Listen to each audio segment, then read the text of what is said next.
stress ultimately drives reactive hypoglycemia. It forces the body to be more insulin reliant or insulin dependent.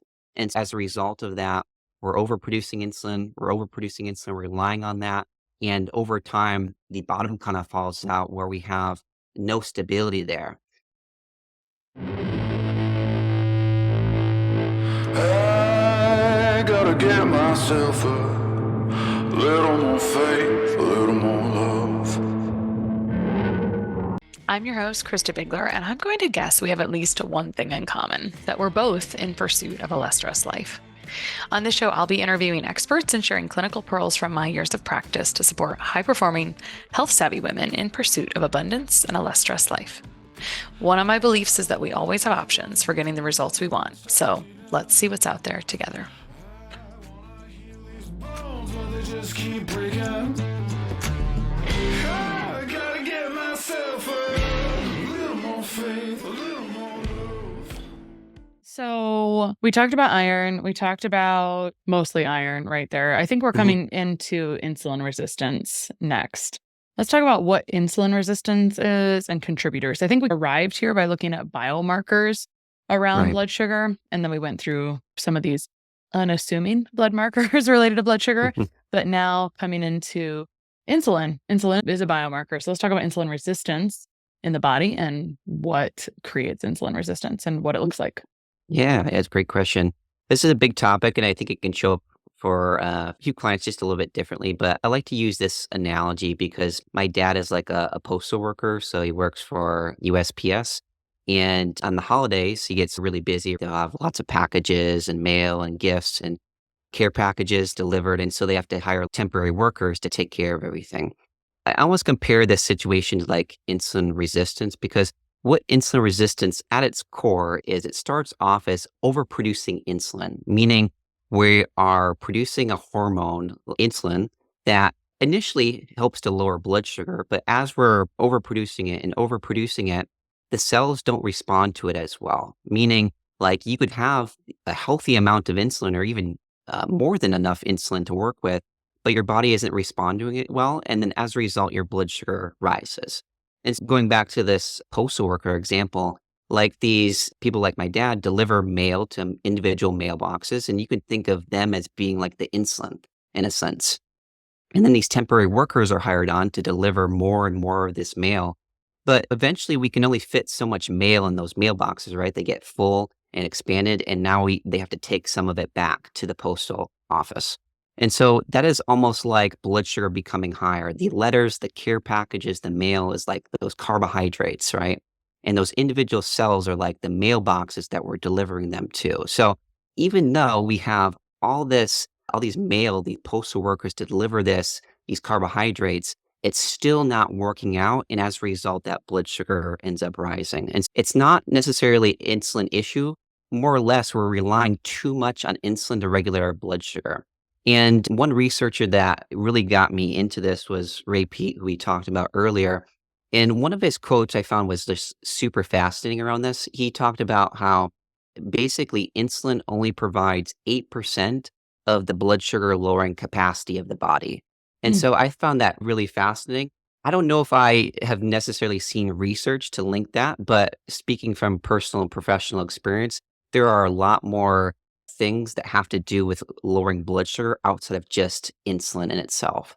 And so when I see someone that is struggling with insulin, maybe on a lab work where their insulin level is really high and their fasting blood sugar is high, what I tend to see is they're relying too much on that pathway to regulate blood sugar and not enough on things like in their diet or lifestyle to do that. And so I titled this kind of the big four. There are top four contributors to insulin resistance that I typically see that help somebody get that back into more of a balance. Now, the thing that ultimately drives insulin resistance is some sort of stress, right? It's the thing that keeps our blood sugar high and keeps us more reliant on that insulin pathway to be able to regulate our blood sugar. The reason that is the case is because when we look at stress, what ends up happening as a result of stress is we break down our muscle and our fat tissue when stress hormones are being released. And stress can come from a variety of different parameters, really. It can come from work. It can come from lifestyle. It can come from family life. It can come from moves across the country.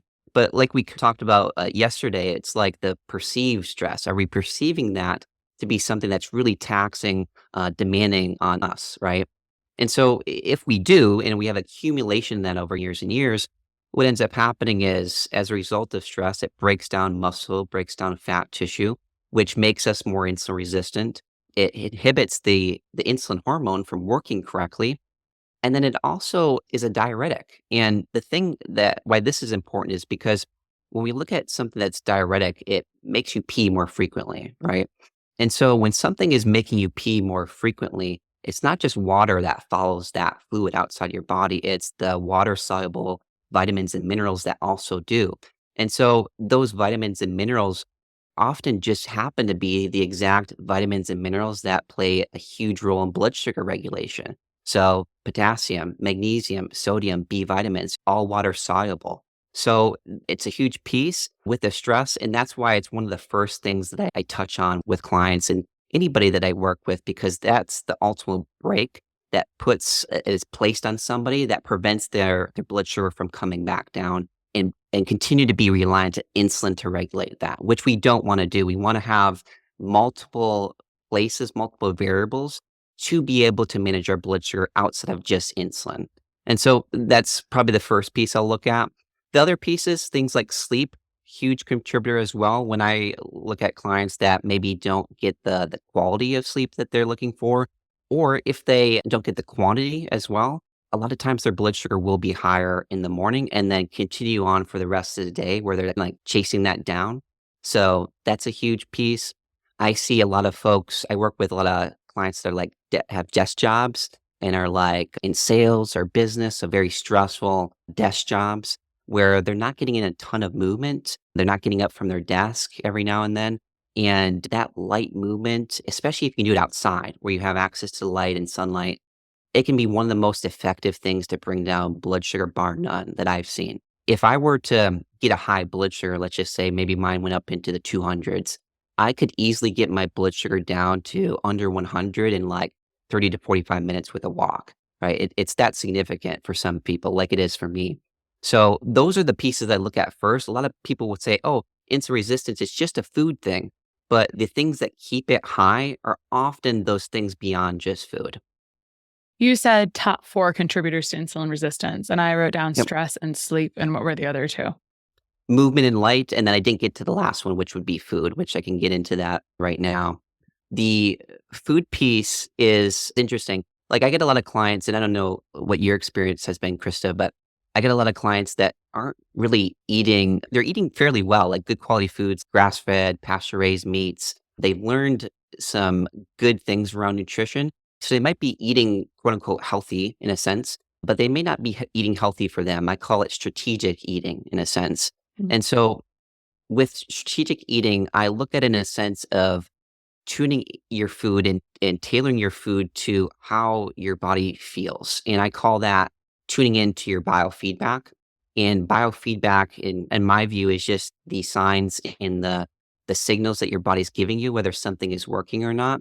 And the more that we do not pay attention to those signals that our body is giving us, the less results that we're going to get. And I think from a nutrition perspective, we've been so taught to get our information outside of ourselves, dietitian, social media, internet, articles, books. And I think there's absolutely a time and place for that. There certainly is. But I think sometimes we focus way too much on that at the expense of ourselves. And so we're not tuning into our own bodies. We're not making us a part of the process. We're just looking for external opinions on that. And so the more that clients can tune into their own body in terms of how they're feeling, their mood, their energy, their digestion, their sleep, their stress, that helps them to be able to tailor this nutrition plan, the frequency of their nutrition plan, the balance of their nutrition in a way that actually ends up supporting their insulin resistance.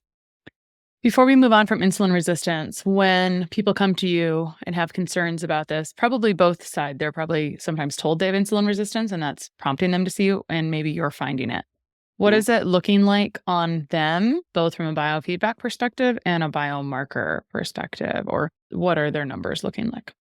Yeah, yeah. So biomarkers, I typically see a high blood sugar. So when I say high blood sugar, something above 100. the higher it is above 100, the more significant the insulin resistance typically is. And then I will also see, and this comes in two, so it have to be two.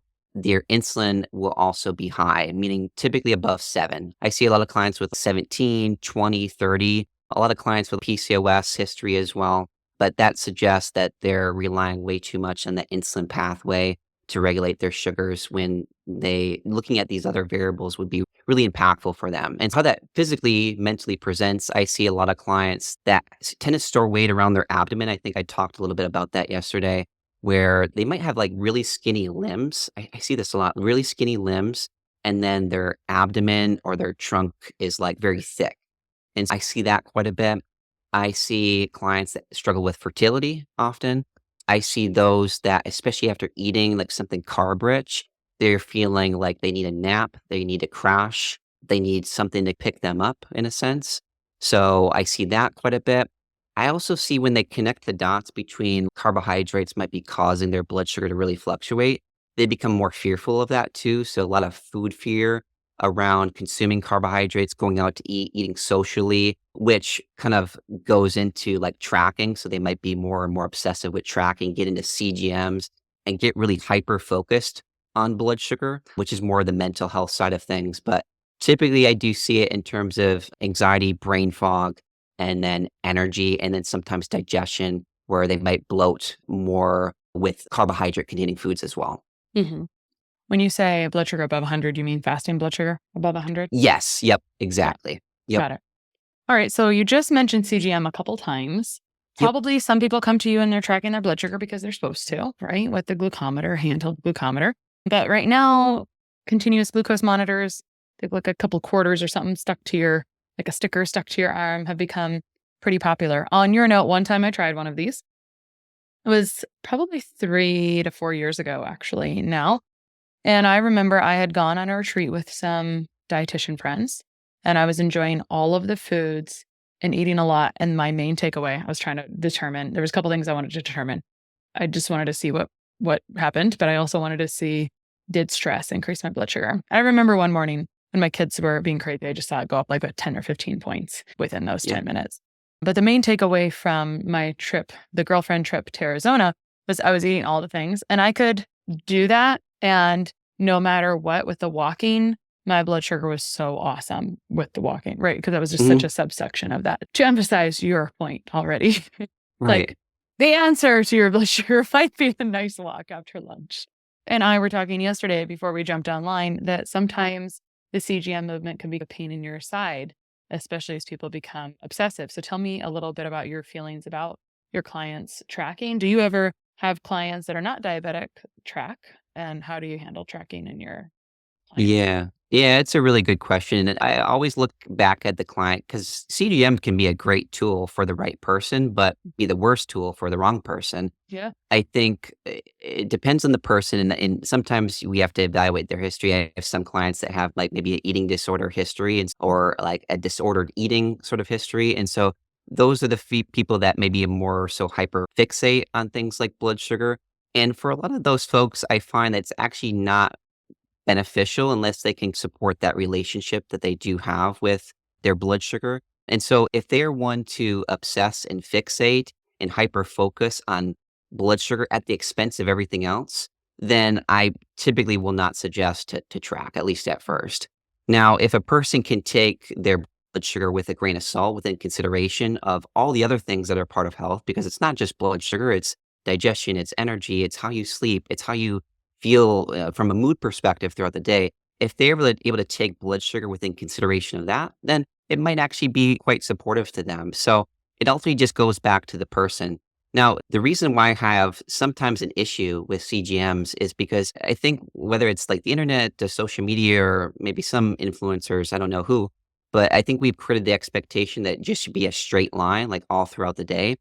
And I think that's really setting up people for failure and the wrong kind of expectation when it comes to blood sugar, and a healthy expectation at that too, because even if we were to look at someone who's metabolically healthy, meaning that they don't have any blood sugar issues, they will naturally see a bump in blood sugar up after a meal. And I think we have to distinguish what is a bump versus what is a spike, because I think we lump them all one and the same. If we see any variation with blood sugar, it's like a spike. What is a spike? I would consider a spike anything above 140, 1 to 2 hours after a meal. So if it's going to 200 or 300 or 400, yeah, obviously that's not good.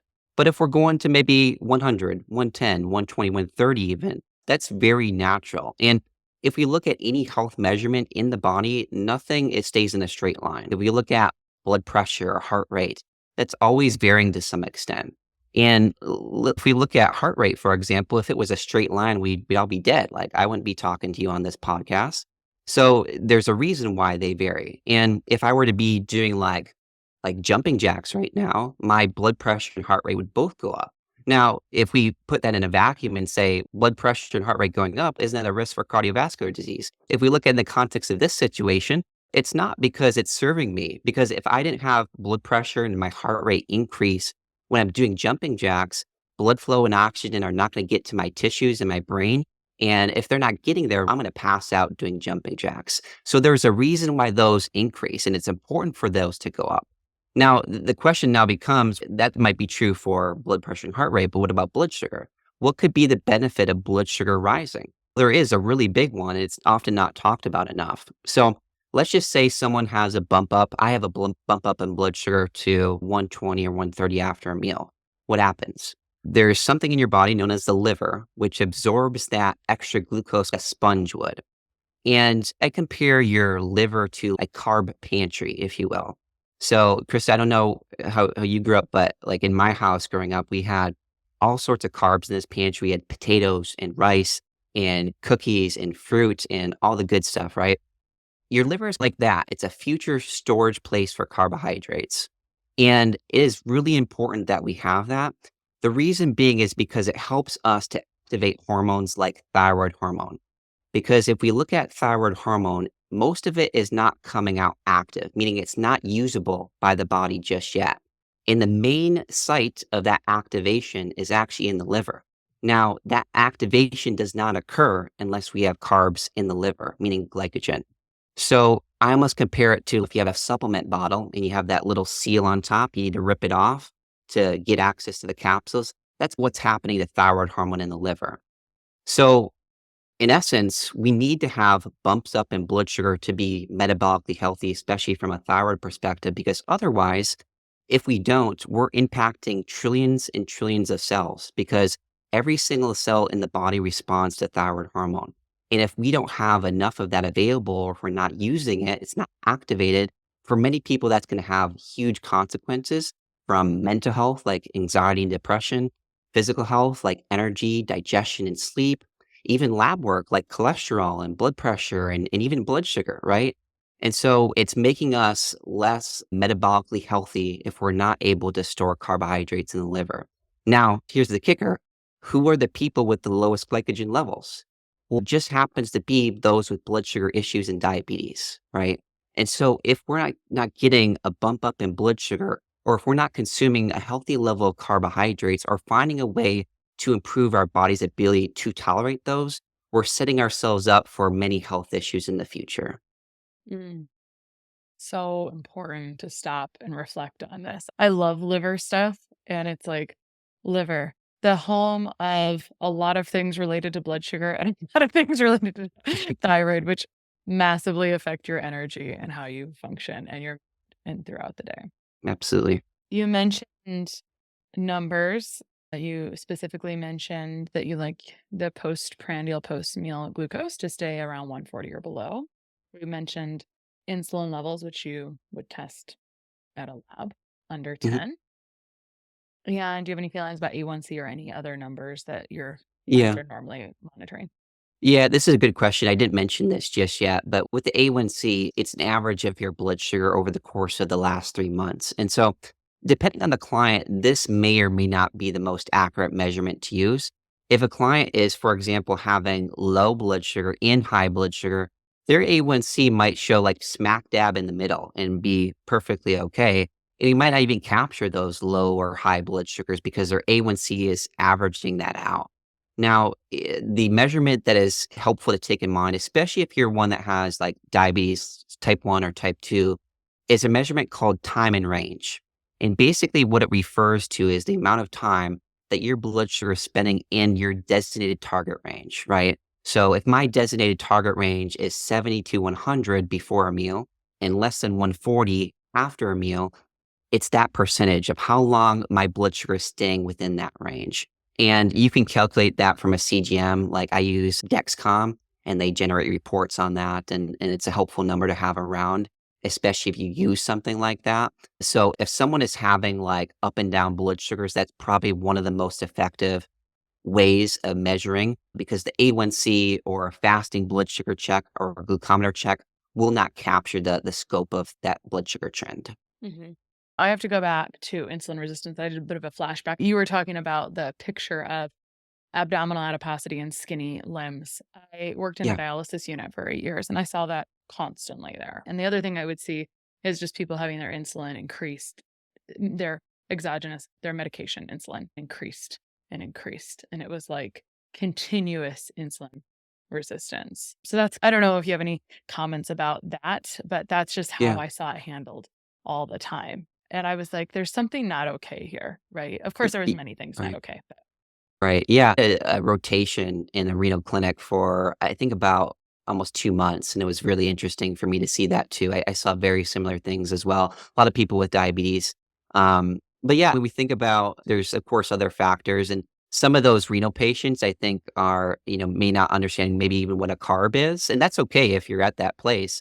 I think my population, I take on many people that may have a little bit more of an understanding of what nutrition is and what a carb is and what a fat is and protein. And so for those individuals, like maybe basic stuff might be helpful. But when we look at like the byproduct of that, if we're losing muscle, if we're stressing our body out to an extent where it's eating up our muscle, there's less of that, less of a surface area to store those carbohydrates away. There's nowhere else to go. It's going to go in fat tissue. It's either going to stay in the bloodstream or go there. And if there's less surface area for us to store that in liver or muscle glycogen, that means automatically we're going to either gain more fat or it's going to stick around in the bloodstream. I think that's certainly a big piece of it and is a huge piece why I think for those that are getting older or even young now, starting now with like strength training exercise, even if it's something very simple and light and only for a few minutes, because that allows you to preserve some of that capacity moving forward so that you have, if you find yourself in a blood sugar situation,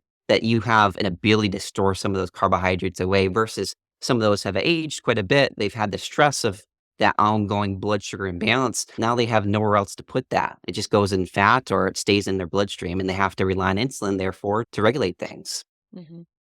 One more fringe topic here, which I was thinking about this when you're talking about the liver's natural roles. I was thinking about, I was rewinding my brain to 2016, 2017. When I was first seen, there was a nephrologist, a kidney doctor. He's from Canada, and I don't remember his name. Jason Fung? Does that sound right? Maybe? Jason Fung. Oh, yeah, I know. Yep, Yeah, yep, and he was really big into using keto for his renal and diabetes patients. yeah. Talk to me about how that comes into how often that gets talked about in your practice. Probably one of the most underrated nutrients I use in practice is potassium. Low potassium can be a huge factor in energy, relapsing gut issues, thyroid function, and even regulating blood pressure. Now, your blood test for potassium will look normal most of the time. Otherwise, you'd feel faint and maybe like you're going to pass out. But your tissue levels of potassium will decline with an increase of the stress hormone cortisol. Big picture, I find it's just really hard for humans to get enough food-based potassium in their diet unless they live in a tropical place. And I'm usually recommending my clients get at least 4,000 milligrams of food-based potassium per day. That's why I really commonly recommend Jigsaw's pickleball cocktail to help my clients.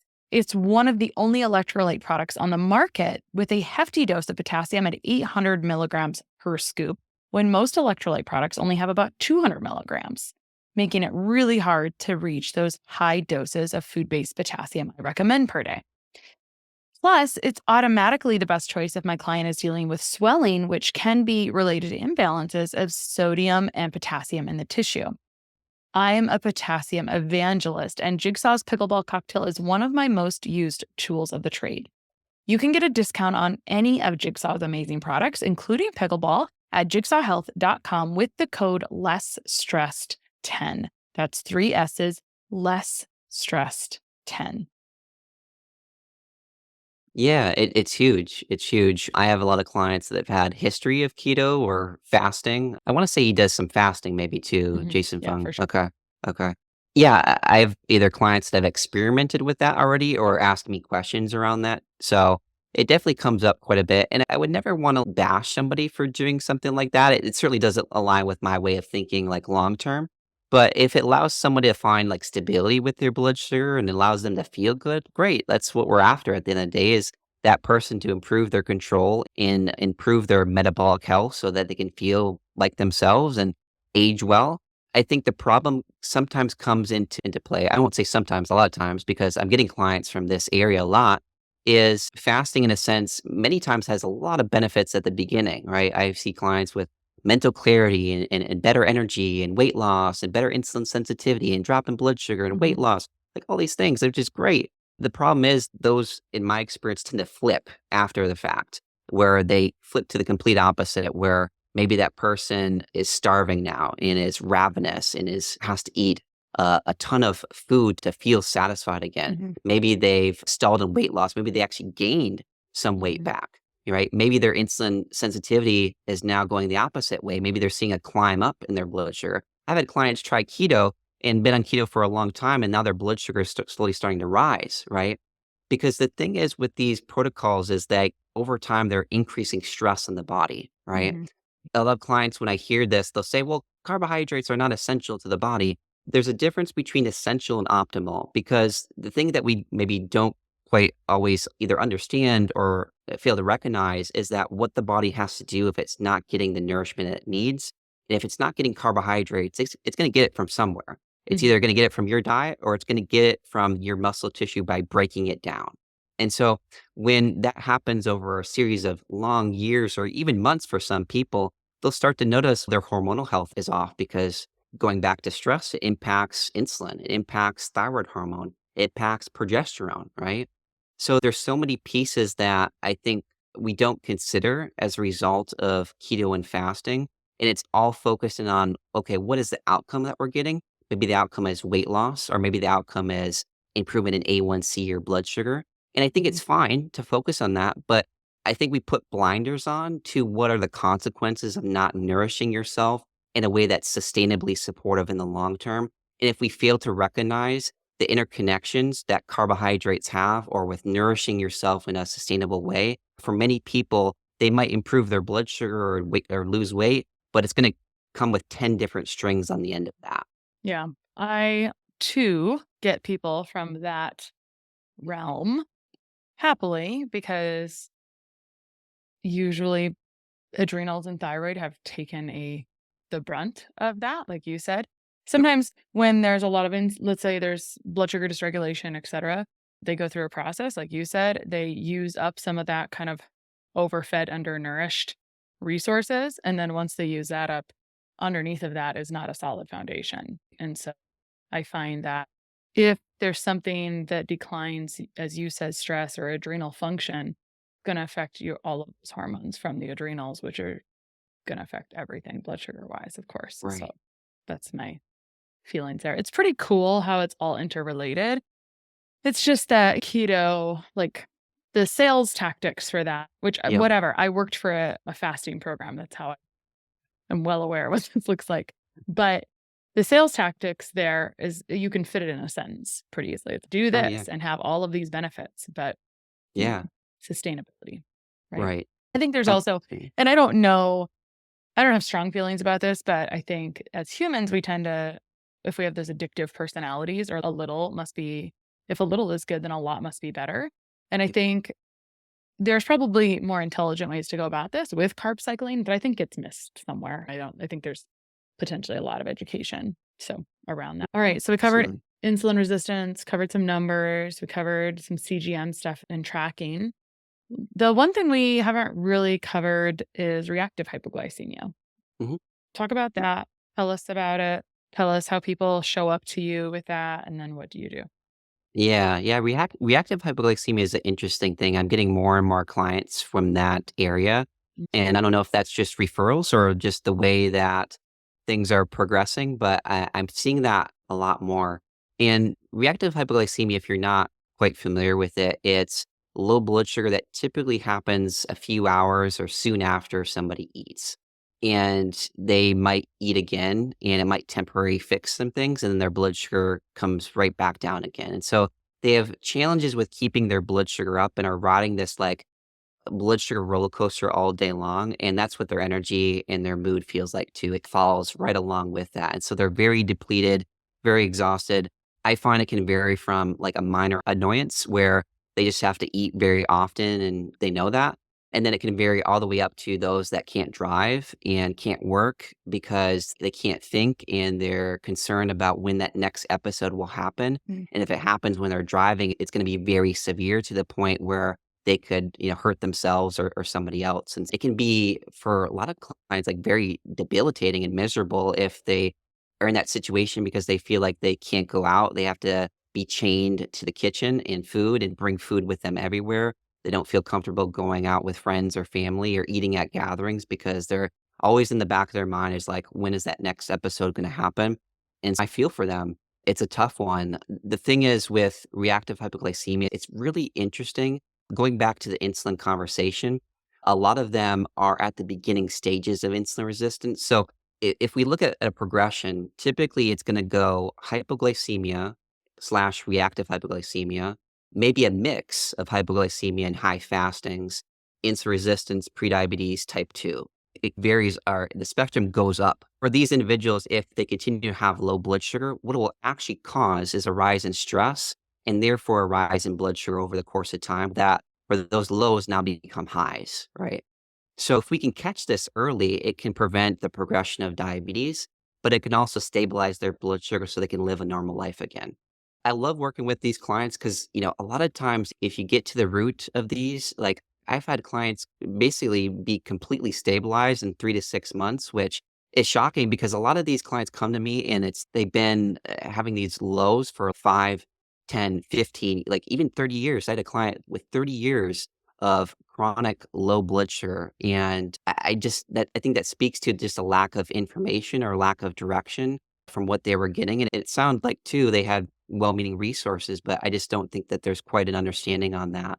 Reactive hypoglycemia, it is very interesting. I find stress is a huge player with these individuals, maybe some trauma, mental health trauma in the past for these individuals, but a lot of times and understandably so, their focus of their life becomes so negative and so consumed with their blood sugar that they don't do the hobbies, they don't focus on the things that they've enjoyed, and so it feels like it takes the life out of them in a sense. So one of the first things that I work with them is not even about food, it's about how can they set up their day in a way that's a little bit more supportive to them. And so I have them kind of document their day and say, "Hey, what does your day just on average kind of look like?" And maybe on the flip of that, how could you make it maybe a little bit more ideal? What would you change realistically? Not saying you have to quit your job or ignore your kids, but what could you do to make that just a little bit more supportive than it is right now? And we build on that over the course of time. But the reason why that's important is because stress ultimately drives reactive hypoglycemia. It forces the body to be more insulin reliant or insulin dependent. And as a result of that, we're overproducing insulin, we're relying on that. And over time, the bottom kind of falls out where we have no stability there. And a lot of that does come down to minerals. One of the things that I mentioned, I think yesterday was around like the blood sugar ratio, calcium to magnesium. And so for most clients, if it's a part of their package, I will run like a HTMA on them. And 9 times out of 10, I will see this calcium to magnesium ratio be high. And the reason why that's significant is because calcium is a signal for insulin to be released. And so if someone is very high in calcium, ultimately that means they're going to be more and more reliant on insulin. And at the same time, with this ratio, calcium is high, magnesium is low. And so when magnesium is oftentimes low, that often prevents them from having like stable blood sugar or tolerating carbs very well. So they'll spike up, insulin will have to be released, and then they'll drop down. So both of those minerals are super, super important to have in balance. Otherwise, they're going to be continue to be stuck in this cycle of low blood sugar. And ways that you address that is through stress management and finding a more supportive routine. but also with balancing out their meals, looking at maybe some minerals in food and possibly some supplementation as well. Mm. I'm thinking about your client that had this for 30 years. And I think about how sometimes when you have things for over a decade, sometimes it takes a little bit more time to Right. correct it. And I also think about people who don't have mineral testing and resources at their disposal yet. I was thinking about what they are driven to. I understand the entire feeling as you do when sometimes at the end of the day, it's minerals caused Yep. by stress. But if they don't have that as part of their toolbox, I wonder what are some of the other integrative approaches to hypoglycemia Yeah. besides reducing stress and improving your intake so it's more consistent throughout the day. I wonder what other big ones pop up. Is there anything else that comes to mind? Yeah, I've had clients that have, taken, like, a lot of supplements. A Mhm. lot of them will go to, like, functional doctors and get a lot they'll be on, like, 10, 20 different supplements. So I will see that quite a bit. I will see, typically, like, a low-carb dieting history, paleo, keto, but a lot of Mhm. times low carb for sure. Trying to think if there's been other ones. Here, sometimes they dabbled into pro-metabolic, and, again, I don't know what that term means anymore, but I hear that term a lot, or repeat, the repeat diet, I'll hear a lot. And I think for each person that looks a little bit different Mhm. depending on who you talk to, but those are typically the things that I see. And a lot of times it's just been they worked with their doctor or maybe a functional practitioner, but typically in my experience, they haven't looked at minerals. Yeah. Yeah. Cool. Just curious what else Yeah, popped up. All right. We've covered a lot today, Isaac. Let me run through the list here. I think you did a good job covering stress in some capacity. We may round it out with that. We talked about sure. when things are nutrition related, not nutrition related. On our first episode, we got a little bit into minerals nuances there, looking at some of those biomarkers. Today, we talked about reactive hypoglycemia, CGM, markers, insulin resistance. Anything else you feel like we missed on our list? Because we were pretty comprehensive. Yeah, we were. I'm just looking over if there's anything else I have in my notes here. I do have one thought on how clients sometimes structure the day a bit, and that I think that feeds nicely into stress a little bit Mhm. too, so I could Perfect. cover that then. Yeah, go for it. Okay. I see a lot of clients that start with me too, and this is part of their routine or structure or schedule of the day. I'd be curious of what you see too, Krista, but I see a lot of folks that start off the day like in chaos and stress, where they, right from the get go, that they wake up, it's like they're taking care of everybody else except themselves. And so there's rarely any time for them to have a meal or to step into the day, ease into the day, as I like to say. And it starts from stress from right from the get go, where they're in go mode from that perspective on until probably the evening, I would say, until things start slowing down. And I think that's where they start like feeling those hunger signals come back and they're starving and they eat a lot and they might overeat. And that's when they have the most time for themselves, and they might settle into doing something relaxing, and they protect that at all costs. And then sometimes I find that kind of feeds right into them not getting good sleep, or they're going to bed late. And then the cycle continues where they have to sleep in order to get the sleep that they need. And then their morning is chaotic and stressful. They don't have time for themselves. And then they basically backload all of their nourishment, time for themselves, their food at the end of the day, which only reinforces this cycle. And the reason why that's important for somebody with trying to regulate blood sugar is I find for a lot of folks, their fasting readings, their morning blood sugars are sometimes their most highest blood sugar of the day. And if you're backloading all your food and nourishment at the end of the day, that's going to show up in the next day's morning blood sugar, Mhm. right? So if I were to eat just my biggest meal right before I went to bed, I would have a high blood sugar in the morning. Even if my insulin dosing is on par and my lifestyle is great, like that will contribute to a high morning reading. And so when I see clients that have all this nourishment, meaning time for themselves and food at the end of the day, that's typically a sign that they're not setting up their routine in the center or in the beginning of the day in a fashion that's supportive for them. So what I would really like to see is like a client that maybe their smallest meal of the day is actually dinner, or maybe one of their smallest meals of the day is actually dinner, because that tells me that they have gotten enough food throughout the day to feel satisfied so they don't have to catch up at the end of the day with that type of huge meal. So I see that quite a bit. And so a lot of things that I work with clients is slowly starting to edge up some of that food into some of their snacks, or having an earlier breakfast, or having an earlier lunch, or having a snack between breakfast and lunch. And what that does is it really provides that stability in the morning where many people need it. As a result, they tend to feel more satisfied during those evening hours.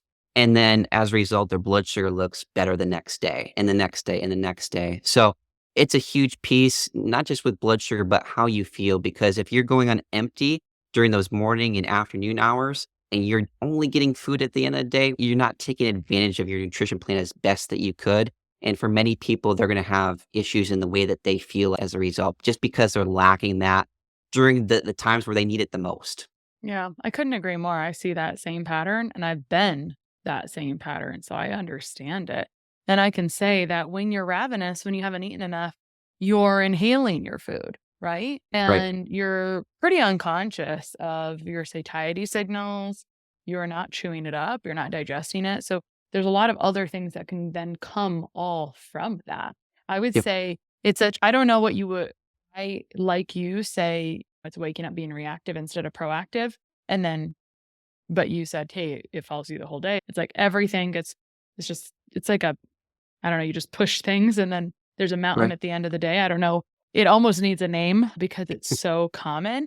And I Yep. think when we talk about how does a person tactically reduce stress, that is like such a good example for how to flip that upside down. Yep. It's like really right there. And I bring this up every once in a while. In 2020, I had this mentor, and I think it was early 2020, maybe it was late 2019. And I remember she said, how will you know if you're successful? Mm. And the question was, and the answer for me was, if I go to bed and get up early.